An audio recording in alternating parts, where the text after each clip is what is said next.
cybersecurity community, cybersecurity enthusiasts, entry-level specialists, and also professionals. I hope that this conference will be a blessing and effective for this community, for our specialists, and many of us will find new knowledge for themselves. Just begin. Today I will talk about malware and the role of cryptography in malware development, and a little bit consider about how to try to decrypt Black Cat and fellow kitten ransomwares.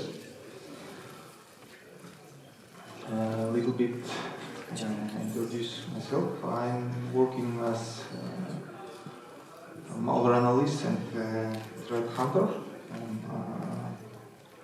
I'm an author of MDMZ book about malware development, and different stages of this research was presented at Black Hat and BSides conference. So agenda, first of all, we are talking about classic cryptography, when we use traditional cryptography for defense security. Then, as you know, the bad news is that cryptography also used as offensive security and adversary malicious activities. And of course ransomware, where today ransomware and cryptography are just like synonyms in cybersecurity. Of course, traditionally cryptography is used to secure information, for protecting your information, for defensive security measures and defensive security practical cases. Today, the bad news is that cryptography also used for offensive security. What does it mean? First of all, of course, when we create malware, when we develop malware for offensive security cases, we protect this malware from different security solutions like antiviruses, EDR, XDR solutions. Yes, malware, antivirus bypass is easily today, and antivirus is easily bypassed. Full undetectable malware. The different these sentences you can hear today when you doing research about red team operations and malware development. And I just ask myself, hey, is it really easily bypassing malwares, bypassing antivirus solutions today? And just consider this case, and I know that every antivirus bypassing methods are conclusively is time distortion, first of all. When we use something like sleep and different time distortion Windows API functions. The second one is when we use function call obfuscation to hiding Windows API calls from malware analysts. Of course,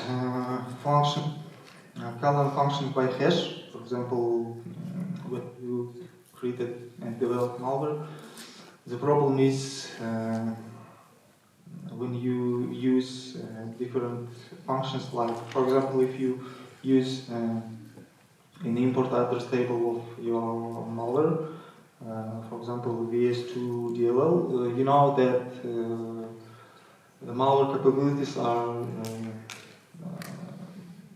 used different WebSockets. When you find, for example, rec OpenK Windows API, you know that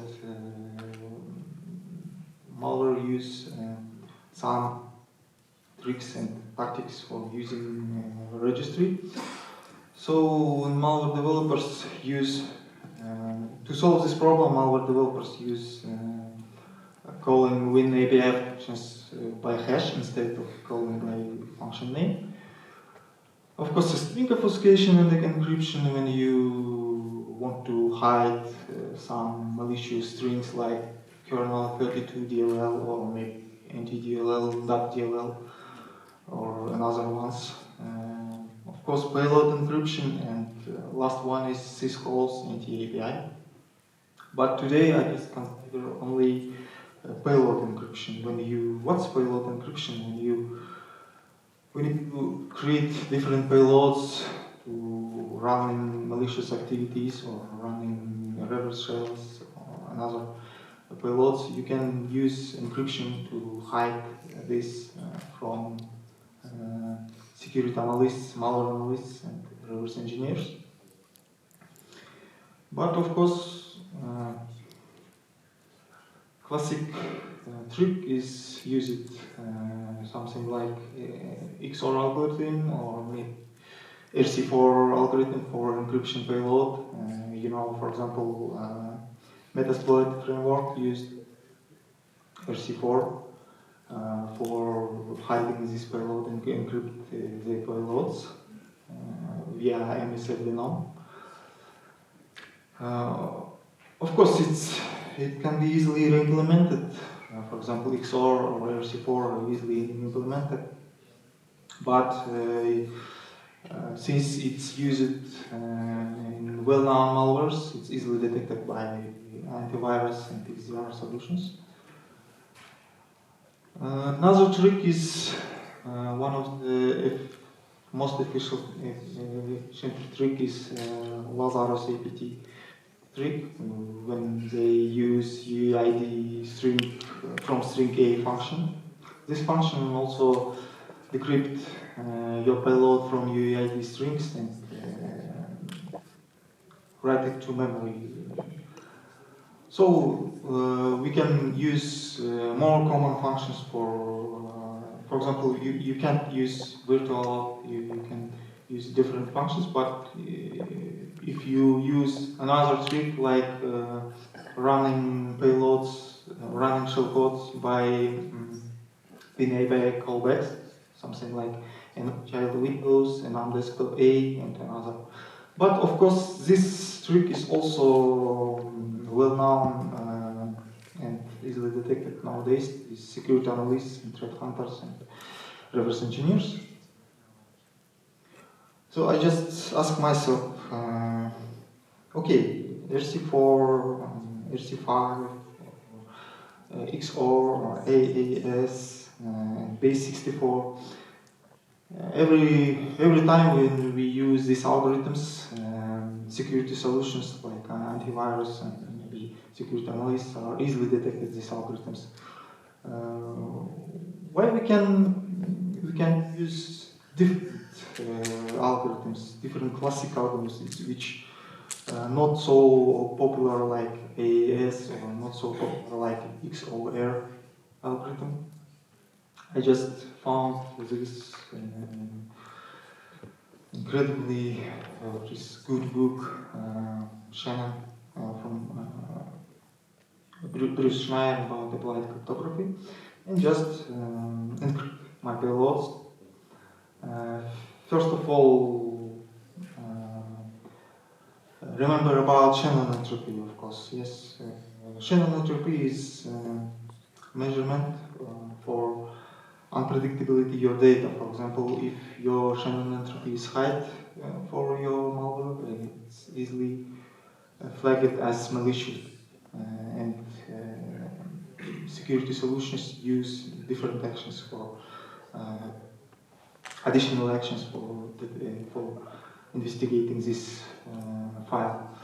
And just try to re-implement different algorithms from this book, different classical algorithms, and show how does this affect in VirusTotal score, and how does this affect in increase your Shannon entropy and decrease or increase your VirusTotal score. And finally, try to simulate ransomware for encrypting entire file system with these algorithms. First algorithm is the encryption algorithm, which was released in 18th and 19th in the 20th century. It's easily implemented for hardware because, as I know, nowadays some Intel processors and different NASA processors use this algorithm for the cryptography solutions in processors. But you can also easily implement it in application layer. So I just encrypt my payload and just compare how you can use this for reducing VirusTotal score. And you can see, first of all, Shannon entropy is not so high, not so sophisticated. 6.285, and VirusTotal score is also a little bit reduced from 31 to 4. Of course, I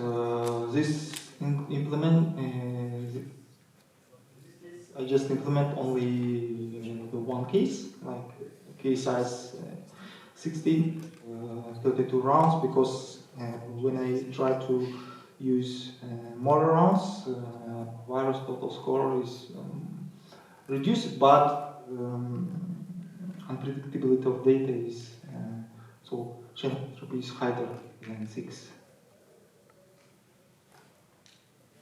Then this one is A51 encryption algorithm. This algorithm released used by GSM standard for encryption communication between your phone and station in GSM. And I just ask myself why we try to use this for payload encryption. Just try it. So as a result, first of all, I just use this for the simplest initialization. And in this case, we are also get a good score, VirusTotal score. As you can see, we reduce score from 31 to 84, and Shannon entropy is also not so high. But you know, when you use the worst scenario for your red team operation, payload encryption and malware, you can not so effectively use it in practice, in real cases, in your real world cases in practice, red team operation.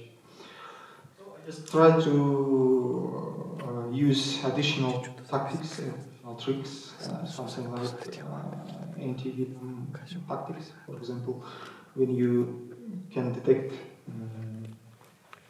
that your malware you can use some anti-debugging tricks like checking is debugger present flag, checking anti-global flag, or checking being debugger flag, and different ones. And add anti-virtual machine tricks like when you use registry and find some flags, like when you use VirtualBox, you can find different flags in registry that your malware is running on Xenix. And in this case, as a result, this algorithm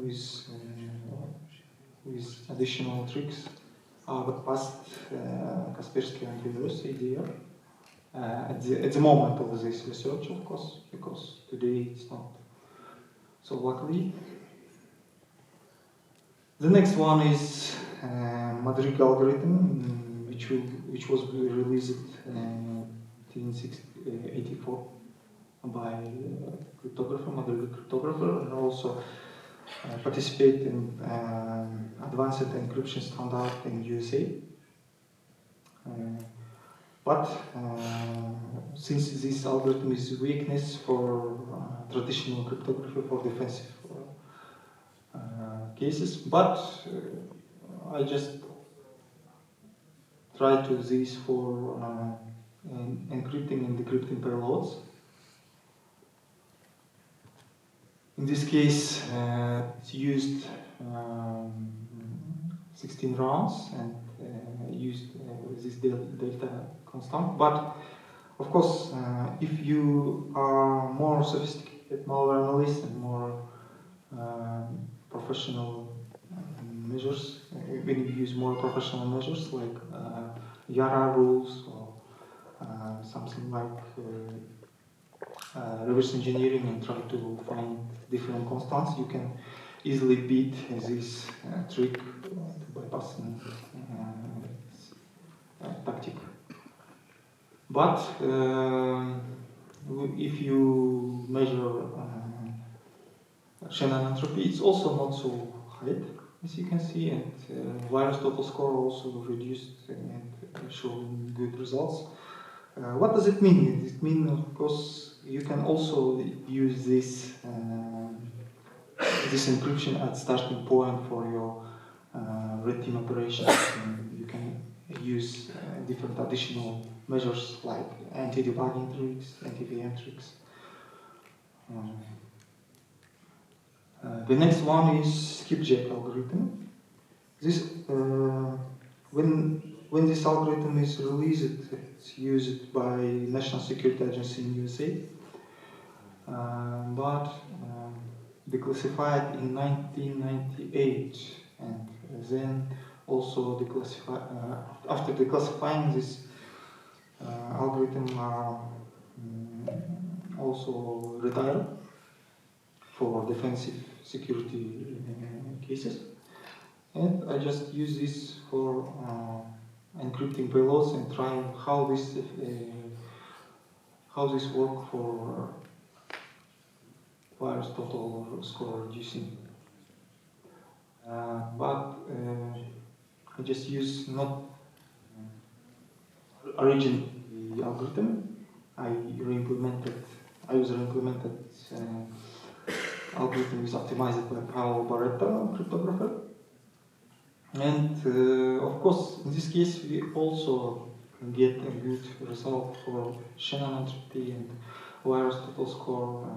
And you can also use this. This algorithm is also can be used at starting point for encrypting your payload and using for bypassing other antivirus solutions. And what about RC6? RC6 is also good results, but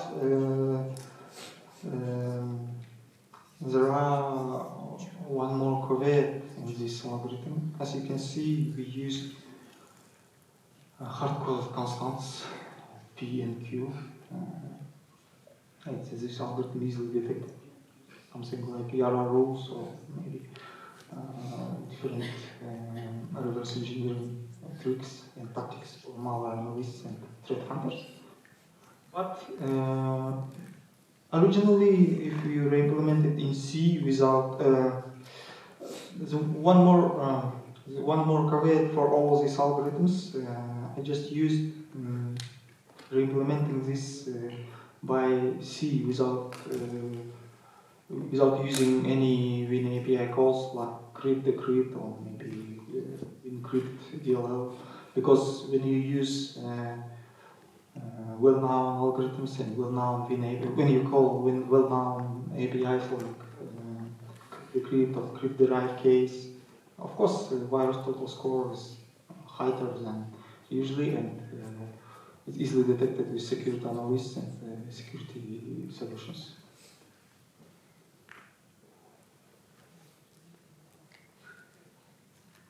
Yes, and of course, okay, let's say we are encrypt payload, use anti-VM tricks, anti-debugging tricks, but in some cases it's not so good and so luckily if you use malicious IP address for your C2 server, for your command and control server. So I just try to use different command and control servers. We use Slack API, Telegram API, something like this Discord API. I also found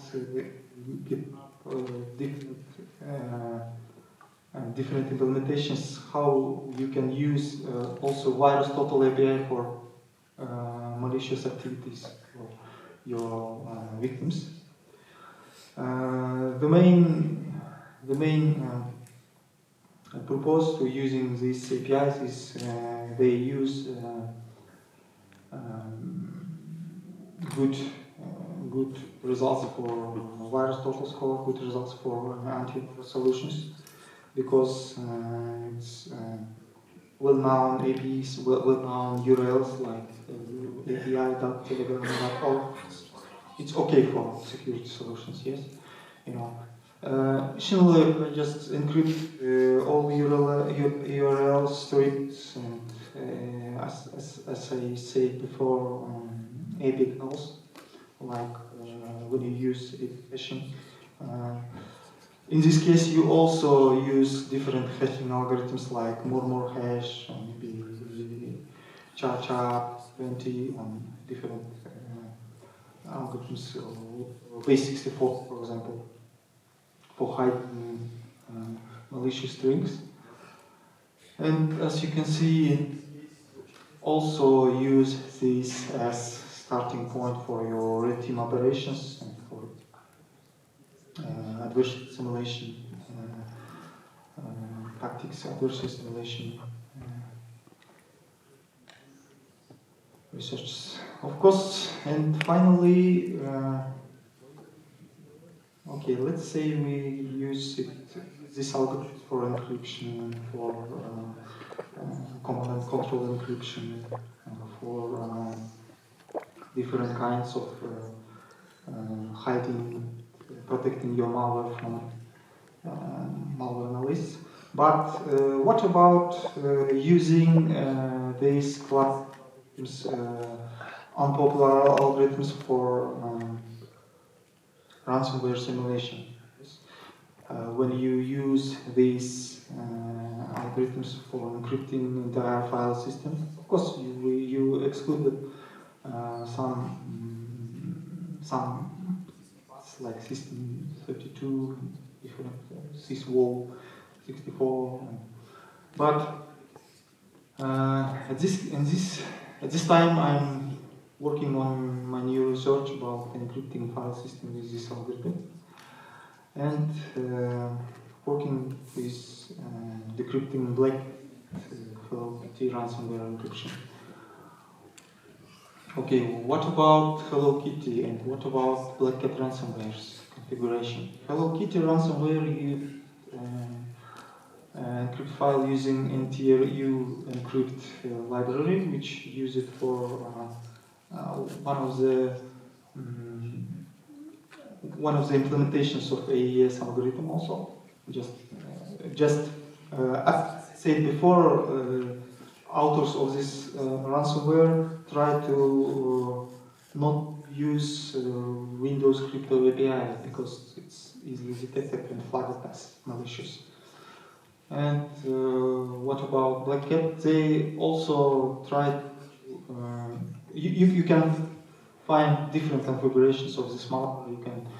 use IS, or if you want, you can use Cha-Cha algorithm for encryption and configuration your ransomware and just implement it. About effectiveness and problems. Yes. To fight the increasing threat posed by these ransomwares, I mean only cats. I mean Black Cat, Hello Kitty. You can use different decryption tools, like which will be developed with security companies like Kaspersky, or you can use different decryption methods like use no more ransom file resource. And of course, this aim to help victims in recovering the data, but generally by decrypting the compromised files without paying the ransom. But unfortunately, this has been minimal research in this and minimal studies with different security researchers, and as a result, it's not so effective. What's the methodology to try to decrypt, try to simulate ransomware with these classical algorithms and not so well known algorithms? Just use different virtual machines like Windows 7 or Windows 10, then populated and filled this file system, this entire file system with different files with extensions of docx, pptx, txt, png, mp3, and of course disabled anti-malware services and for research purpose only, of course. And use legitimate C2s, as I said before, something like Discord API. And I also compare my results, the results of my research with no more ransom site, no more ransom. And what's the results? Decrypt, of course, ransomware decrypting is a little bit challenging for effective algorithms, good cryptography algorithms. Yes, if you use strong cryptography with ransomware, it's not so effectively solution for this. But what about if you instead of trying to decrypt decryption algorithm, instead of trying to beat cryptography, try to find vulnerabilities in the design of this ransomware, in the design of the application, in the design of logic of this application. Try to DLL injection, try to DLL hijacking ransomware, different measures of effectiveness of recovery is not so high, because as a result of this research, nearly 50% of case and 50% of files are not recovered effectively, and sometimes it's too challenging for decrypting Black Cat and Hello Kitty ransomware. What does it mean? What's up in this case? This shows that, however, when you now algorithm, when you use the source code of this ransomware, you can't decrypt it nowadays. You just used to looking vulnerable ransomware by design. And at this time, what about impact of this research? Yes, still a lot of work this to be done before this tool can be used effectively. But I will share it up in the future, and you are welcome to pull request using different cases of research for this case. Thank you very much. If you have any questions about this research,